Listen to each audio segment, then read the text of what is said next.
السلام عليكم ورحمة الله وبركاته. أسعار صرف الدولار الأمريكي وأسعار صرف العملات الأجنبية مقابل الجنيه المصري اليوم في البنوك الرسمية والسوق الموازي.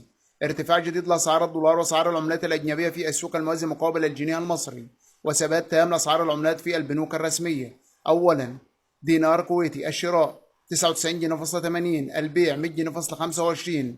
السوق الموازي من 157 جنيه فاصلة 50 إلى 157 جنيه فاصلة 80. درهم إماراتي الشراء 8 جنيه فاصلة 39، البيع 8 جنيه فاصلة 43. السوق الموازي من 13 جنيه فاصلة 40 إلى 13 جنيه فاصلة 60. الريال السعودي الشراء 8 جنيه فاصلة 22، البيع 8 جنيه فاصلة 25. السوق الموازي من 13 جنيه فاصلة 25 إلى 13 جنيه فاصلة 50. الجنيه الاسترليني الشراء 37 جنيه فاصلة 80، البيع 37 جنيه فاصلة 96. السوق الموازي من 59 جنيه فاصلة 50 إلى 59 جنيه فاصلة 80.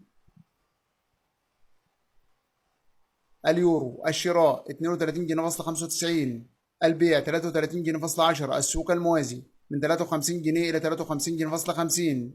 أسعار الدولار في البنك المركزي المصري والسوق الموازي: الشراء 30 جنيه فاصلة 84، البيع 30 جنيه فاصلة 96. السوق الموازي من 50 جنيه فاصلة 40 إلى 51 جنيه.